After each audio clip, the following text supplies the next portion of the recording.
विराजिनी, विराजते इति विराजिनी, सुशोभिता। पल्लव के समान, नए कोपलों के समान लाल लाल जो दो हाथ हैं, और जो हाथ भास्वत हैं माने प्रभावान है, चमक रहे हैं, तो उन हाथों से वो भगवती विराजमान है। तो पल्लवा, पल्लव आताम्र भास्वत कर विराजिनी, पल्लववत आताम्रौ रक्तौजौ भास्वंतो प्रकाशमानौ करो हस्तौ ताभ्याम विराजिनी अस्ति। तर्हि एवं प्रभात संध्या इव अस्ति भगवती। प्रभात संध्या कीदृशी भवती, प्रभात संध्या कैसी होती है? तो वो भी है पल्लवा ताम्र भास्वत कर विराजिनी। तो प्रभात संध्या है कि पल्लव के समान लाल वर्ण के, भास्वत का अर्थ हुआ सूर्य, उनके जो कर हैं, हाथ हैं, किरण हैं, उन किरणों से सुशोभित होती है प्रभात संध्या। तब पल्लवा ताम्रैः, पल्लववत किसलयवत आताम्रैः आसमन्तात् रक्तवर्णैः भास्वतः माने सूर्यस्य करैः किरणैः विराजिनी, किरणैः सा विराजिनी अस्ति। तो प्रभात संध्या जो होती है किसलयों के समान रक्त वर्ण वाले लाल लाल जो सूर्य की किरणें हैं, उस सूर्य की किरणों से वो सुशोभित होती है प्रभात संध्या। और उमा जो है, वो जो है पल्लव के समान लाल वर्ण वाले प्रकाशमान चमकते हुए हाथों से सुशोभित। तो प्रभात संध्या युवा यहां जो दिया, तो उद्भट कथयति यत्र उपमालंकारस्य आभाषः भवति, वस्तुतः उपमा नास्ति इति उद्भटस्य मतम्। जतो ही भास्वत कर विराजिनी, पल्लवा ताम्र भास्वत कर विराजिनी के दो अर्थ हैं। तो भगवती में ऐसे हस्त का संबंध है, और प्रभात संध्या में तो सूर्य के किरण का संबंध है। तो दोनों में तो साधारण धर्म हुआ नहीं। शब्द भले एक है, लेकिन दोनों का अर्थ अलग अलग है, तो अर्थ की दृष्टि से कोई समानता नहीं है। अतः अर्थगतम अत्र सादृश्यम नास्ति, तस्मात् कारणात् उपमा यत्र नास्ति किंतु उपमायाः यत्र आभासः। अब ये देखिए, पल्लवा ताम्र भास्वत कर विराजिनी, ये जो शब्द है इसके दो अर्थ हुए। तो दो अर्थ होने के कारण भगवती के हस्त का बोधक जब ये होगा शब्द, तो ये अलग शब्द माना जाएगा। पल्लवा ताम्र भास्वत कर विराजिनी, ये शब्द जब भगवती के हाथ से सुशोभित होने वाले अर्थ का बोध कराएगा, तो अर्थ के भेद से वो अलग हो गया। और सूर्य की किरण रूपी अर्थ को जब वो बतलाएगा, तो अर्थ भेद से वो शब्द भिन्न हो गया। तो भास्वत कर विराजिनी, पल्लवा ताम्र भास्वत कर विराजिनी, और पल्लवा ताम्र भास्वत कर विराजिनी, ये जो दो शब्द हुए, लेकिन उच्चारण तो किसी भी शब्द का एक जैसा ही न करेंगे। उच्चारण का स्थान, प्रयत्न जो है सो होगा, एक ही होगा। तो एक प्रयत्नोच्चार्याणाम यहां है, एक प्रयत्न से उच्चारित, एक प्रयत्नोच्चार्ययोः भास्वत, पल्लवा ताम्र भास्वत कर विराजिनी और पल्लवा ताम्र भास्वत कर विराजिनी इति शब्दयोः द्वयोः शब्दयोः अत्र बन्धः वर्तते। अतः द्वयोः शब्दयोः बन्धः तत्र वर्तते श्लेषः। तो एक प्रयत्नोच्चार्याः चार्यो अत्र शब्दौ। अब आगे कहते हैं कि कैसी है भगवती। तर्हि उच्यते अस्वाप फल लुब्धे हित प्रदा। यहां है अस्वाप,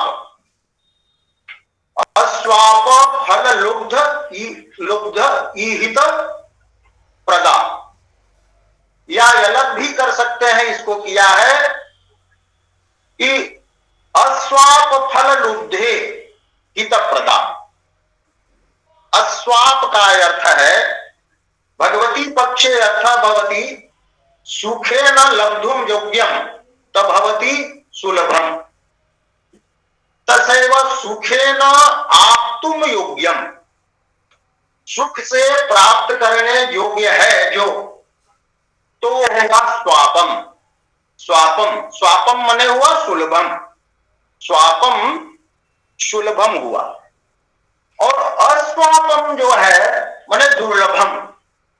दुर्लभम जब फलम वर्तते तस्य फलस्य लुब्धः जः वर्तते तत्र हित प्रदा वर्तते। दुर्लभ फल को जो चाहता है, मोक्ष फल को चाहता है, उसको वो देने वाली है। या ऐसे भी कर सकते हैं कि दुर्लभ जो फल है उसमें वो जो लुब्ध व्यक्ति है उसके ईहित फल लुब्ध ईहित ईह चेष्टायाम, तो ईहित बने हुआ अभिष्ट। दुर्लभ फल को फल में जो लुब्ध व्यक्ति है उसका जो ईहित है, अभिष्ट जो है फल, उसको देने वाली ये है। तो अस्वापम जब फलम तस्य फलस्य लुब्धा जा वर्तते तस्मिन् लुब्धे हित प्रदा वर्तते अभिचित फलदानेन अथवा तत्र अस्वापम यत् वर्तते फलम तत्र लुब्धा जा वर्तते तस्य ईहितस्य प्रदा, माने मोक्षादि दात्री, भोग मोक्ष दात्री। भेदं प्रयच्छति एवं मोक्षं च प्रयच्छति। भगवत्याः उपासनस्य एतत् अयं लाभः वर्तते। श्री सुंदरी सेवन तत्पराणां भोगश्च मोक्षश्च करस्थ एव, अन्यथा तु न यत्र भोग यत्रास्ति भोगः नहि तत्र मोक्षः, यत्रास्ति मोक्षः नहि तत्र भोगः इत्यादि वर्तते। तर्हि अत्र अयं शब्दः आगतः। प्रभात संध्या कीदृशी भवति, प्रभात संध्या कैसे होती है? तो प्रभात संध्या के विषय में ये कहते हैं स्वापः मने हुआ निद्रा, स्वापः निद्रा, और अस्वापः प्रभात काले शयनम न कर्तव्यम संध्या वंदनादि कर्तव्यम, प्रभात काले उत्थातव्यम, अन्यथा धर्मशास्त्रेपि दोषः दत्तः वर्तते। तर्हि अस्वापः मतलब वर्तते निद्रायाः अभावः।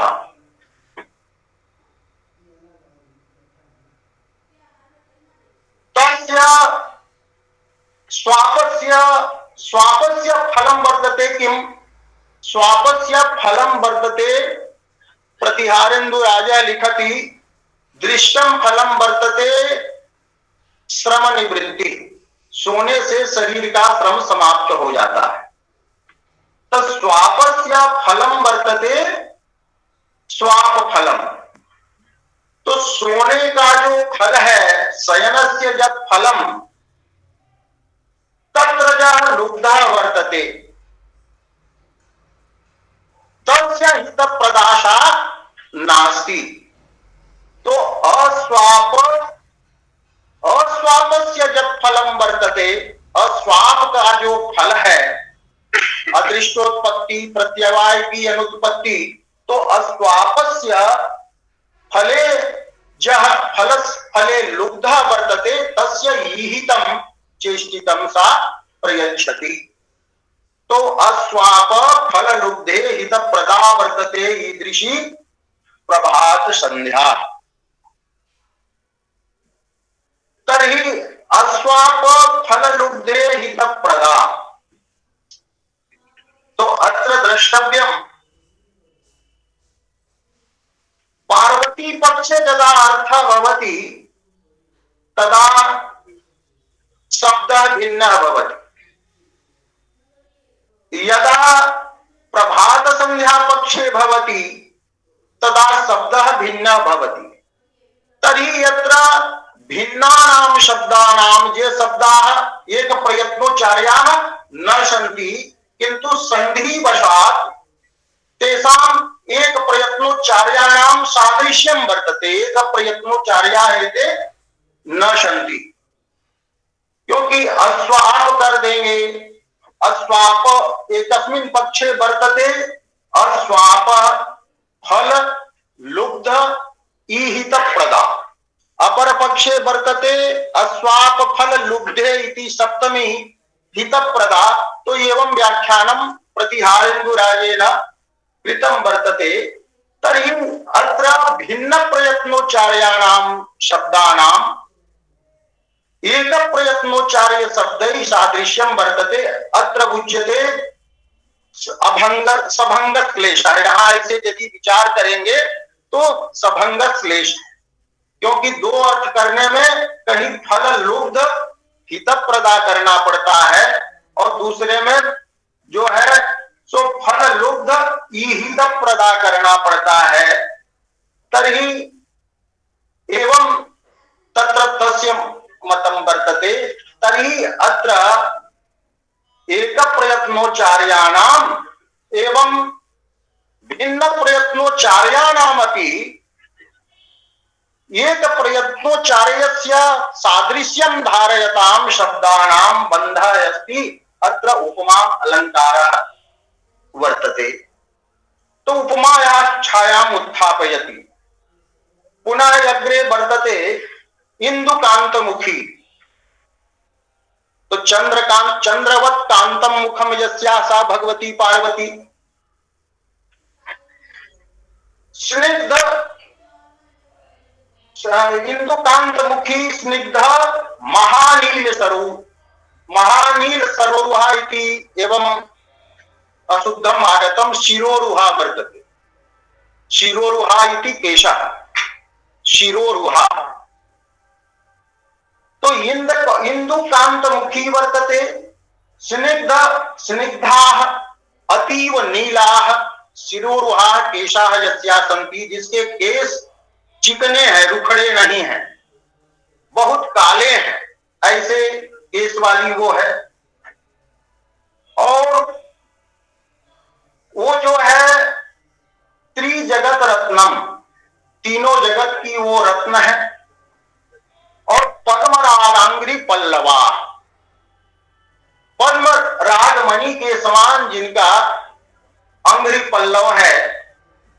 तो यहां पर विशेष विचार हम नहीं करेंगे। अत्र ये आगे बढ़ते जाएं इसको, नहीं तो 1 घंटा से आगे चला जाएगा। ये आगे बढ़िए। हाँ हाँ आगे वाला जी क्या है? अच्छा चलिए चलिए, वो उधर आ गया। हाँ। कहने का मतलब है इंदुकांतमुखी सब जो है ना, इंदुकांत के समान मुख वाली, स्निग्ध महानील सरोरुह वाली, और त्रिजगत रत्नम, त्रिजगत रत्न है, और पद्मराग के समान अंग्री पल्लव जिसके हैं। अब आगे वाले में चलिए। हाँ। और पारिजात वार्ता की नंदन श्री भुवि स्थिता, वो पृथ्वी पर स्थित भगवती नंदन श्री है। नंदन श्री माने नंदन वन की सुंदरता है, नंदन की लक्ष्मी है। लेकिन कैसी है? और पारिजात वार्ता की, भगवती के पक्ष में होगा, अप अलग करेंगे। अरिजात, अरिजात माने हुआ शत्रु समूह। तो अरिजातस्य वार्ता, तो अपगता अरिजातस्य तस्या, शत्रु समूह की वार्ता जिससे निकल गई है, भगवती अजात शत्रु अस्ति, अतः सा वर्तते अपरिजात वार्ता। पुनः नंदनश्री कीदृशी भवती, तो नंदनश्री में तो पारिजात की वार्ता होती है, पारिजात वृक्ष होता है। तो यहां पर अत्र यदि नंदन श्री पक्ष गृह्यते तो विरोधाभास आगच्छति कि यदि नंदनश्री अस्ति तर्हि पारिजातस्य वार्ता कथं न वर्तते तत्र। तो अत्र विरोधाभासस्य छायाम् उत्थापयति अपारिजात वार्ता यत्र वर्तते श्लेषः। तो यहाँ वही सभंग श्लेष हुआ कि अपरिजात वार्ता, और एक पक्ष में हो गया अपारिजात वार्ता। तो अत्रापि भिन्न प्रयत्नोच्चार्यत्वेन भिन्ना शब्दा सन्ति, तेषां बन्धः यत्र वर्तते। अतः अत्र श्लेषः वर्तते स विरोधालंकारस्य छायाम् उत्थापयति, पूर्वस्मिन् श्लोके उपमालंकारस्य छायाम् उत्थापयति। पुनः मुक्ता स्त्री स्त्री जगत रत्नम, अत्र जगत का रत्नम वर्तते भगवती, तो रूपकम वर्तते कि भगवती जगत रत्नम वर्तते। तो तत्र रूपकस्य छायां करोति मुक्ता श्री इत्यत्र शेषः तत्र वर्तते। अत्र विरोधालंकारस्य छाया वर्तते। पुनः अधः वर्तते व्यतिरेकालंकारः। व्यतिरेकालंकारः किं भवति, उपमानात् उपमेयस्य अधिकता भवति, आधिक्यं भवति। तो सा अथवा न व्यतिरेकः न विरोधः एव अत्र स्वीकरणीयः, विरोधः एव भविष्यति। विरोधः भगवती कीदृशी वर्तते, अबिंदु सुंदरी, बिंदुः नास्ति मस्तके, तो बिंदुना सुंदरी सा नास्ति। पुनः कथयति कि तस्याः शरीरात् लावण्य बिंदवः पतन्ति। यदि बिंदवः एव शरीरे न सन्ति तर्हि बिंदवः कथं तस्मात् पतन्ति, कथं पतन्ति। तो गलन्तः सन्ति, पतन्तः सन्ति लावण्यस्य सौंदर्य विशेषस्य, बिंदवः यस्याः सा गलल लावण्य बिंदुका सा वर्तते। पुनः अत्र उच्यते कि अबिंदु सुंदरी अस्ति, तर्हि विरोधा प्रतीयते, तो विरोधाभासः अलंकारः भवति। विरोधः वस्तुतः अलंकारः नास्ति, विरोधः अस्ति दोषः, तस्य परिहारः भवति। तर्हि परिहारः यत्र कर्तव्यः, तर्हि अबिंदु सुंदरी इत्यत्र अन्य अर्थः कर्तव्यः। अपशब्दः अस्ति जलवाचकः, शान्तिरापः इत्यादौ अपशब्दः जलवाचकः। तो अपसु इंदु, जल में जो इंदु है चंद्रमा, तद्वत् सुंदरी पार्वती, तस्य प्रसंगस्य वर्णनं वर्तते जले प्रविश्य तपः करोति च। तर्हि जले चंद्रस्यापि प्रतिबिंबं वर्तते, पुनः च भगवत्याः मुखं वर्तते। तर्हि तत्र उपमा दीयते कि अप्सु प्रतिबिंबितः यः इंदुः वर्तते तद्वत् एषा सुंदरी वर्तते। सुंदरी एषा वर्तते।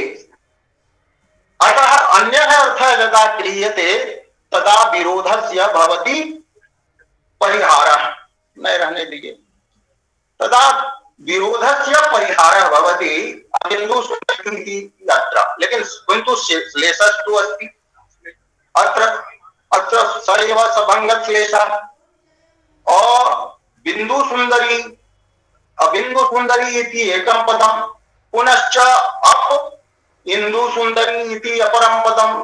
त्रीणि पदानि यत्र सन्ति तत्त्रयाणां पदानां संध्यादि एतानि त्रयाणि पदानि भिन्नानि सन्ति। यतो हि त्रयाणां पदानां उदात्त स्वराः यदि विचार्यन्ते तर्हि भिन्ना भिन्ना सन्ति एवं तेषां त्रयाणां शब्दानां उच्चारणस्थानानि अपि भिन्नानि एव सन्ति। तथापि अत्र एक प्रयत्नोच्चार्यः यः शब्दः भवति हरि आदि रूपः शब्दः तेन सादृश्यम् अत्र भवति। अतः अत्र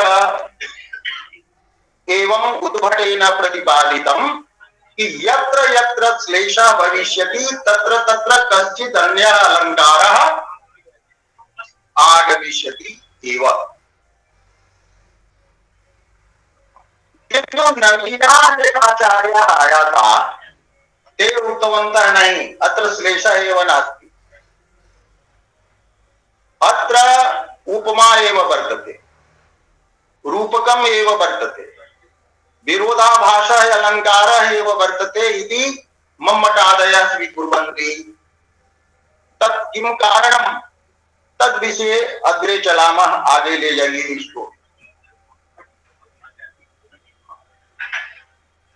अस्य मते श्लेषस्य स्वरूपं किम् अस्ति तदेव वदति अयमपि, किन्तु अत्र शब्दः भिन्नः वर्तते।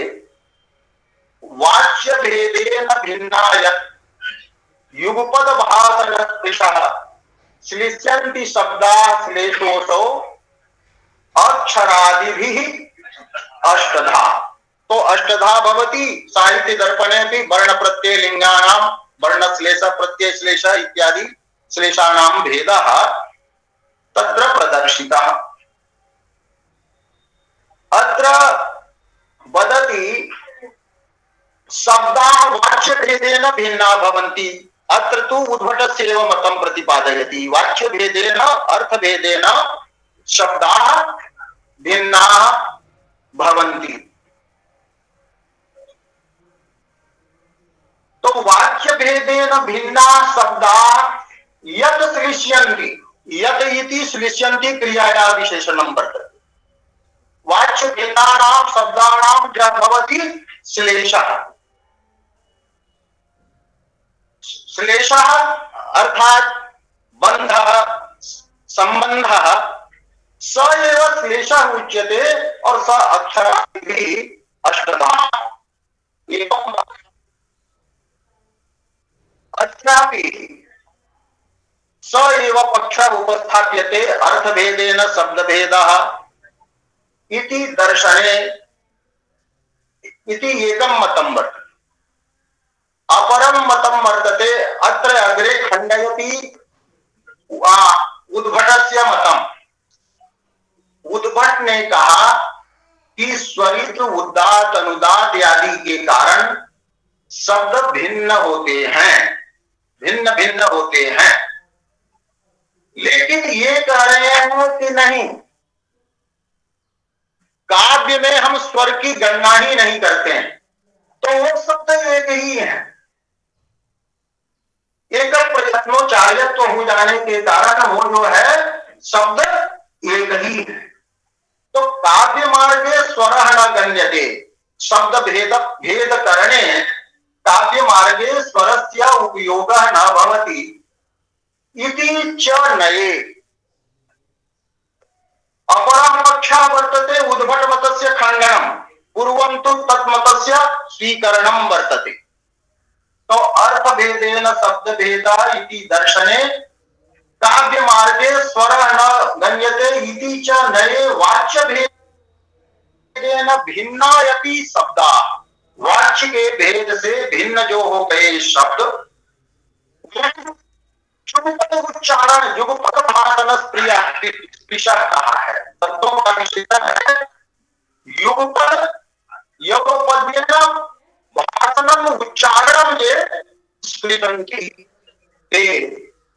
तो अत्र लिख्यते अर्थात् युगपद उच्चारणेन श्लिष्यन्ति, युगपद उच्चारण करने से वो श्लिष्ट हो जाते।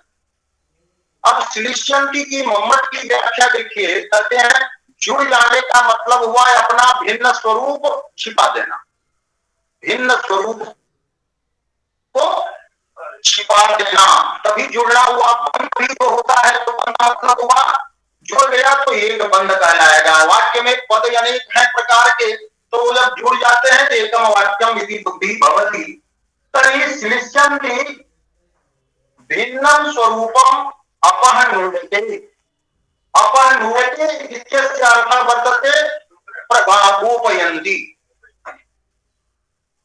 भिन्नं तु स्वरूपम अस्ति वाच्यभेदेन, किन्तु ते गोपयन्ति। भिन्नं स्वरूपस्य प्रच्छादनं भवति। तो प्रच्छादनं भवति तस्मात् युगपद उच्चारण विषयत्वेन, एकोच्चारण विषयत्वेन, समानोच्चारण विषयत्वेन ते श्लिष्यन्ति भिन्नं स्वरूपम अपहनुते स श्लेषः। तो इसके आधार पर हम श्लेष का क्या करेंगे? इस शब्द से, अर्थ के भेद से शब्द जो है भिन्न होते हैं, और काव्य में स्वरों की गणना हम करते नहीं है ऐसे प्रसंग में, नहीं तो सभंग श्लेष कहीं नहीं हो पाएगा इत्यादि चर्चा आगे की गई है। तो हुआ कि अर्थ के भेद से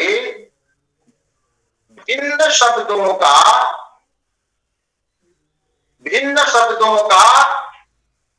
अपने भेद का जो प्रच्छादन है वही है अपने भेद को छोड़ देना। तो बात घूमकर यही आती है, भेद छोड़ देना माने बंद हो जाना, मिल जाना। तो बंध रूपः यः अर्थः वर्तते तस्य स एव अर्थ प्रकारांतरेण यत्र गृहीतः। तो भिन्न स्वरूपाणाम भिन्नानाम शब्दानाम एकोच्चारण विषयत्वेन एकीभवनम एव वर्तते श्लेषः, अथवा येषां शब्दानां बन्धः वर्तते श्लेषः। अर्थभेदेन भिन्नानां शब्दानां भिन्न स्वरूपस्य प्रच्छादनं वर्तते श्लेषः। तो यथा कथंचित भवतु बंध शब्द एव भवतु कि भिन्न स्वरूपाणां शब्दानां बन्धः वर्तते श्लेषः। तर्हि अत्र एकमेव उदाहरणं मया कृतं, यतो हि अष्टौ उदाहरणानि भवन्ति तर्हि महान् कालः गच्छति। तो मठः एकम् उदाहरणं वर्तते वर्णश्लेषस्य। एतत् सर्वे जानन्ति यत् शिवस्य वर्णनं वर्तते। अलङ्कारः कस्य अर्थवत् वर्तते, कीदृशः अलङ्कारः आभूषणं तस्य पार्श्वे अस्ति। तो शंकाकर नरकपालम, दूसरे को डराने वाला जो है, डराने वाली खोपड़ी जो है, कपाल, वही अलंकार है। तो शंकाकरम नरकपालम एव तस्य वर्तते अलंकार।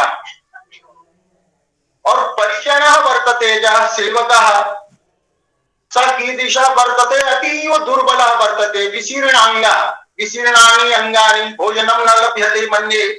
तो विशीर्णानि अंगानि यस्य स विशीर्णांगः भृंगी। यदि धनम् अस्ति तर्हि एकः बलिवर्दः, एकः वृषः एव धनं तस्य पार्श्वे अस्ति। वसु च वृष एकः, तत्रापि एकः वृषः यः वर्तते स हलं न कर्षति। बहुवयाः वर्तते, बहूनि वयांसि यस्य सः वर्तते, तो बहु वयाः वर्तते। अवस्थेयं स्थानोः यदि, तो स्थानोः शिवस्यापि एषा अवस्था वर्तते। शिवः एवं सन्नपि कीदृशः वर्तते, सर्वामर गुरु। तो सर्वेषाम् अमराणां गुरोः शिवस्य इयम् अवस्था वर्तते। तर्हि केयमी वयं स्मः। भाग्यं सर्वत्र फलति, धनिकानां धनिकानां मध्ये यदि वासः भवति तदापि दारिद्र्यमेव आयाति। भाग्यं यदि न फलति, सर्वेषाम् अमराणां गुरु अयं वर्तते, अमराणां मनोरथम् अयं पूरयति। तथापि अस्य भाग्यम यत् वर्तते तदेव भविष्यति। एकदा श्रूयते पार्वती उक्तवती मम कृते काचित् नगरी निर्मातव्या, तो तेन उक्तं नहीं वटवृक्ष एव अस्माकं भाग्यम्, यदि हठं करोति तदा स्वर्णमयीं लंकां करोमि। पुनः स्वर्णमयी लंका तत्रैव गता रावणे गता कुबेरे गता एवं गता। तर्हि कथयति विधौ वक्रे वक्रे विधौ मूर्धनि स्थितवती। वक्रः विधि वर्तते भाग्यम तत् यदि मस्तके भवति तो वयं पुनः अमी के भवामः। भाग्यम यदि विपरीतं भवति किमपि न भवति इति एकः अर्थः। अपरः अर्थः विधौ वर्तते तो विधि शब्दः अस्ति।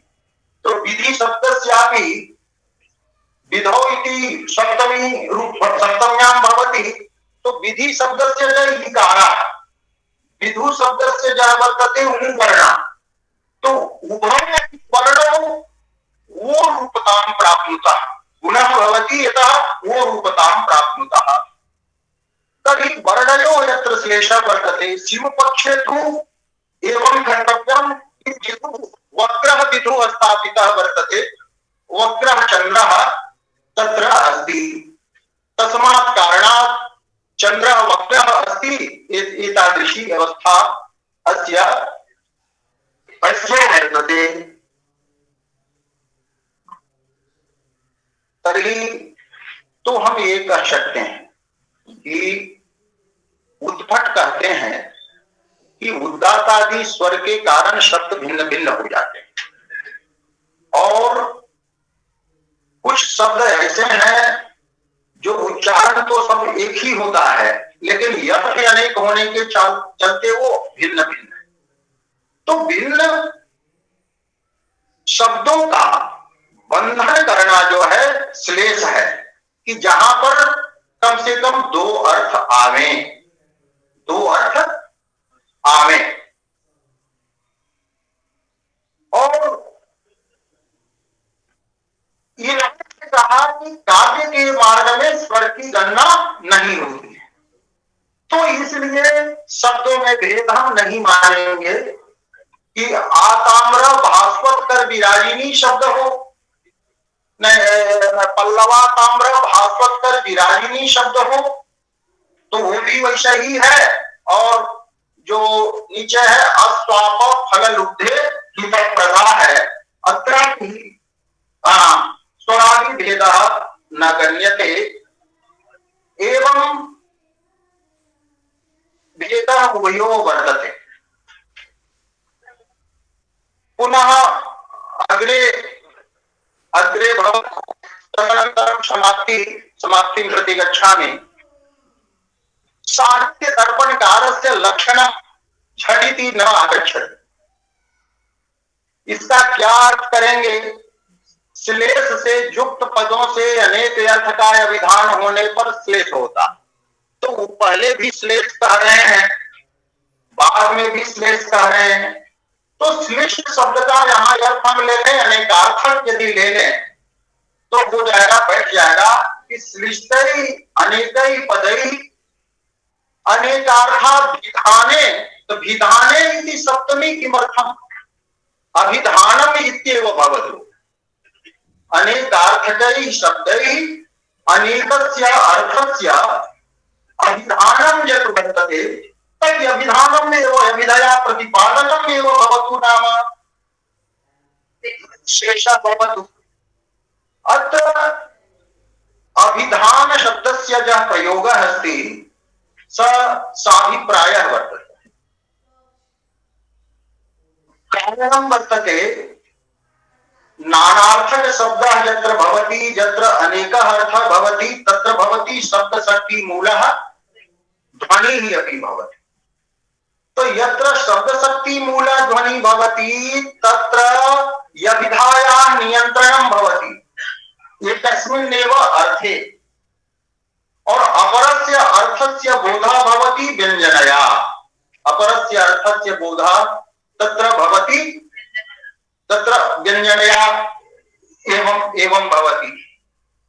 यथा उदाहरणं वर्तते शब्द शक्ति मूलस्य हाँ अथवा एतदेव भवतु पयः रमणीयं केनचित् उक्तम् तर्हि प्रसंगः वर्तते दुग्धस्य। कमरे में बैठकर दूध का प्रसंग चल रहा था तो किसी ने कहा कि पय बड़ा रमणीय होता है, तो पय शब्द की अभिधा यहां नियंत्रित हो जाएगी दुग्ध में, प्राचीनों के मत में। लेकिन पय शब्द से जल का भी तो बोध होता है, तो जल रूप अर्थ अप्रस्तुति अर्थ है।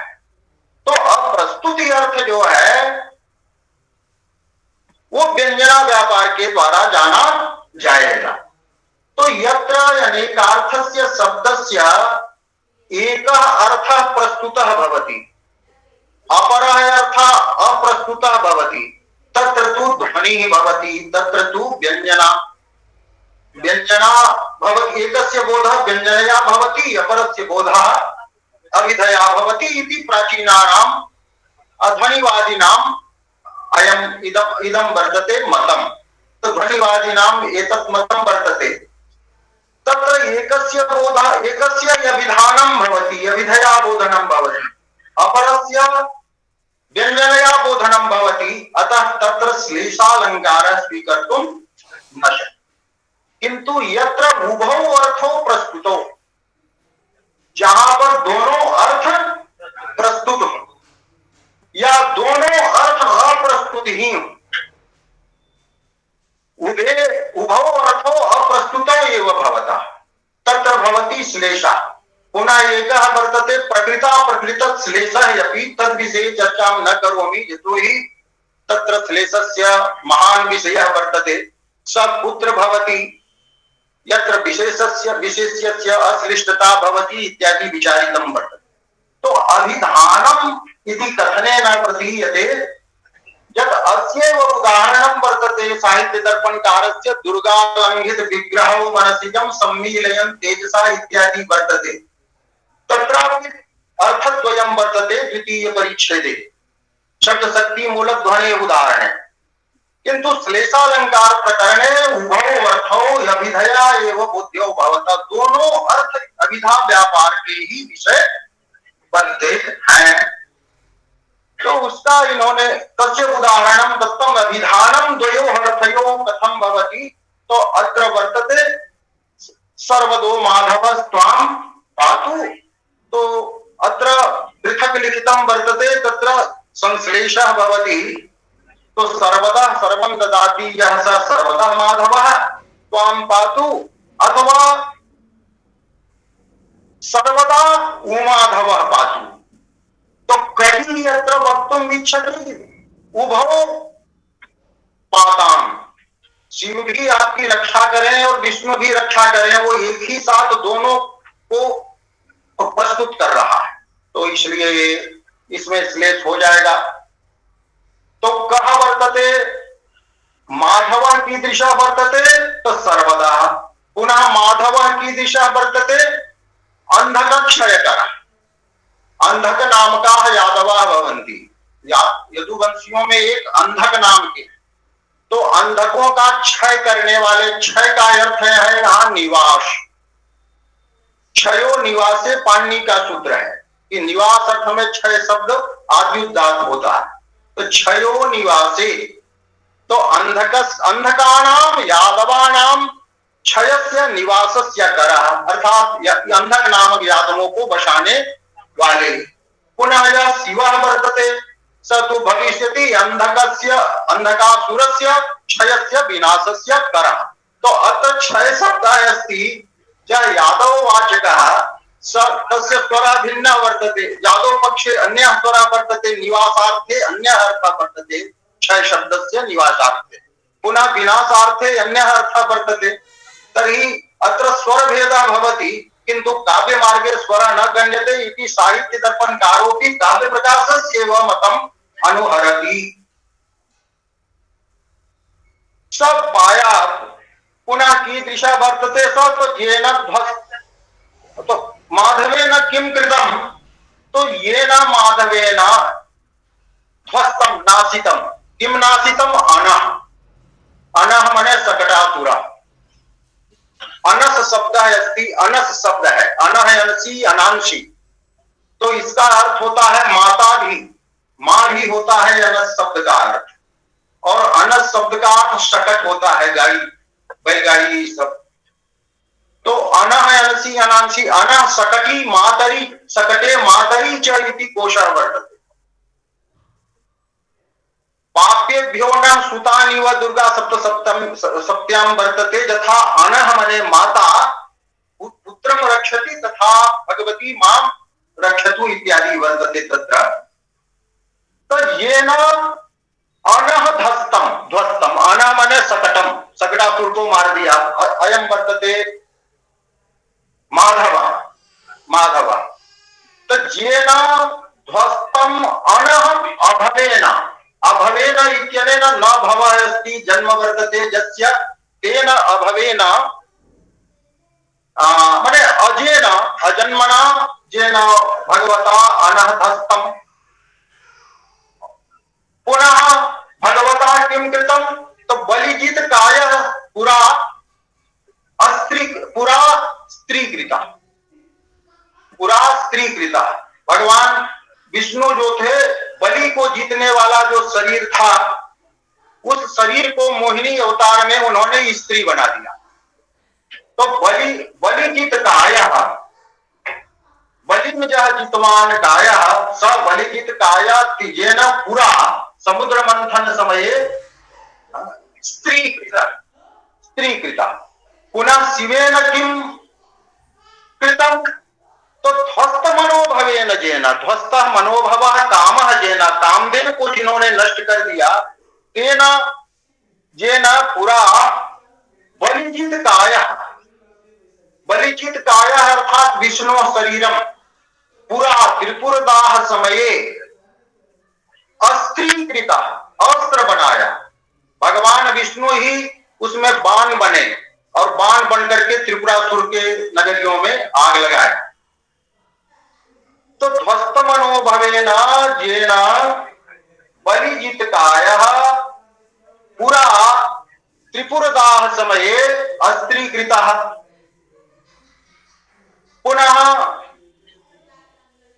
शिवः कीदृशः वर्तते, यश्च उद्वृत्त भुजंग हार बलयः, उद्वृत्ताः जे भुजंगाः सन्ति, गुस्साए हुए फुफकार मारते हुए उद्वृत्त जो भुजंग हैं, वो हार और कंगन जिसके हैं, हारा बलयानी च उद्वृत्ता भुजंगा हारा बलयानी च उद्वृत्त भुजंग हार बलयः, और यह यस्य गंगा मधारयत्, जो गंगा को धारण की।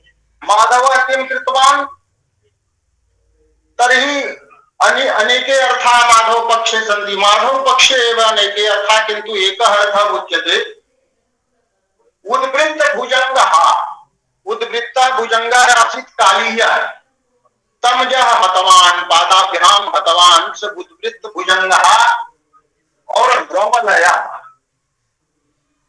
रवानाम शब्दानाम लयः यस्मिन् भवति, वेदादि शब्दानाम यत्र लयः भवति इति अपि एकः अर्थः वर्तते। अपरं वर्तते उद्वृत्तम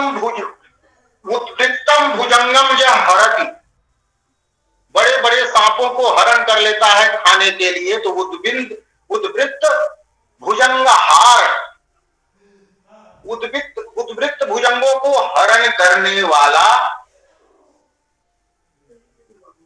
जो है बल किसका, बलम जस्य उद्वृत्त भुजंग हारम बलम जस्य वर्तते स उद्वृत्त भुजंग हार बलः वर्तते गरुड़, गरुड़ तेन गरुड़ेन यह याति गच्छति, यह बलयः बलेन गच्छति याति, अनेके अर्थाः सन्ति। पुनः यह अगम अधारयत्, अगम माने गोवर्धन पर्वतम, पुनश्च गाम, गाम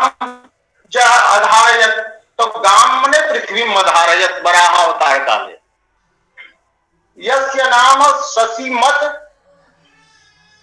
शिरः इति वदन्ति। शशिमत वर्तते शिरः यस्य स शशिमत शिरा। तो शशिमत शिरः और हर इति यस्य स्तुत्यं नाम अमराः वदन्ति। तो इति वर्तते उमाधव। माधव वर्तते शशिनं यः मथनाति स शशिमथ। तो शशिनं मथनाति पीड़यति कहत राहु तस्य शीर्षः हरः। शशि को मथने वाले, पीड़ा पहुंचाने वाले राहु के सिर को हरण करने वदन्ति। तो अत्र शिव रूपः अर्थात् विष्णु रूपश्च अर्थः वर्तते यभिधया एव बुध्यते यतो हि अत्र कवेः तात्पर्यम् उभयत्र वर्तते। तो श्लेष का फलित लक्षण अब एक प्रकार से करेंगे हम अनेकार्थक शब्दों के द्वारा। अनेकार्थक शब्दों के द्वारा यभिधा से दो अर्थ का प्रतिपादन जो है वही है श्लेष है। तो एवं अत्र विग्रह कर्तुं शक्यते। तर्हि श्लेष विषये पुनः शास्त्रार्थ बहुविधः भवति। पूर्वं प्रदर्शयन्ति मम्मटादयः उद्भटस्य मतं प्रदर्शयन्ति पुनः तस्य मतस्य खंडनं कुर्वन्ति एवं च अन्ते कथयन्ति यत् अत्र श्लेषः यः वर्तते तत्र कश्चिदपि अलङ्कारः नास्ति। तो एतादृशं स्थलं यत् वर्तते तत्र उद्भट उक्तवान् श्लेषो निरवकाशत्वेन अलङ्कारान्तरस्य बाधकः इति उद्भटादेन मतं वर्तते और श्लेषः सावकाशत्वेन अलङ्कारान्तरेण बाध्यः वर्तते। तो इनके अनुसार जितने उदाहरण जो पहले दिए गए उद्भट के उसमें उपमा ही अलंकार होगा और रूपक और विरोधाभास अलंकार ही वहां पर ये होंगे। तो एवं मम्मट आदि भी यश्चोद्वृत्त भुजंगहार वलय इत्यादि पद्यम वर्तते सब विविधतम स्थलम प्रदर्शितवान। ये तो हुआ मम्मट आदि का वचन। लेकिन उद्भट का पक्ष लेने वाला यदि आ जाएगा तो कहेगा कि जहां आप श्लेष का अवकाश बता रहे हैं वहां भी कोई न कोई दूसरे अलंकार की छाया है।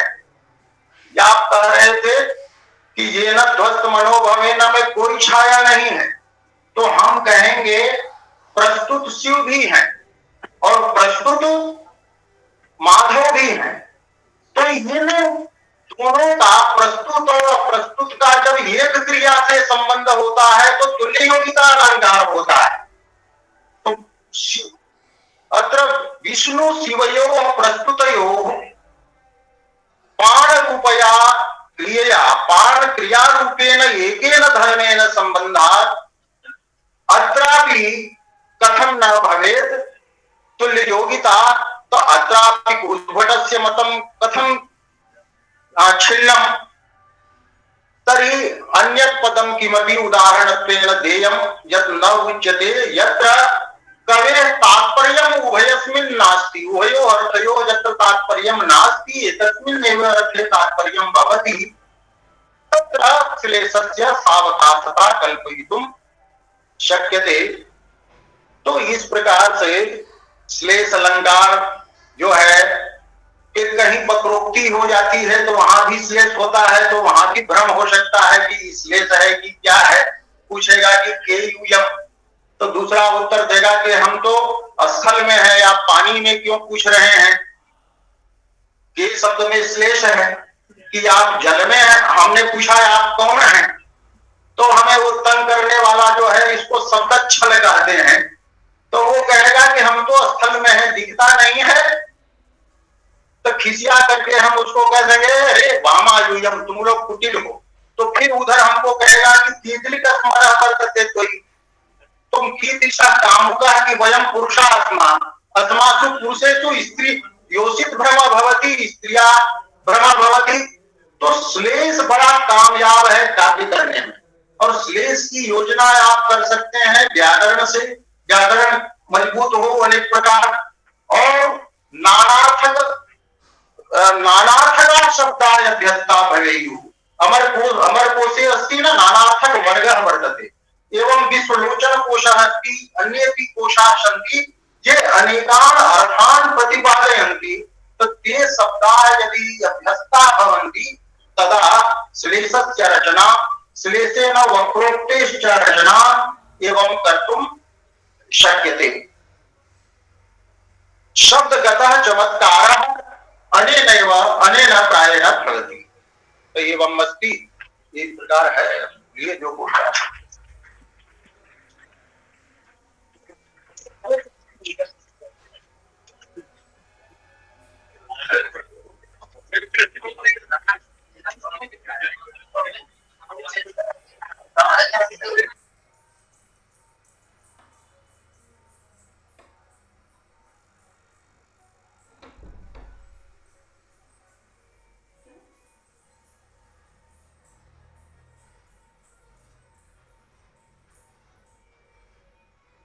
किंचित् अधुना तत्र चायपानादिकस्य व्यवस्था वर्तते, तत्र सर्वे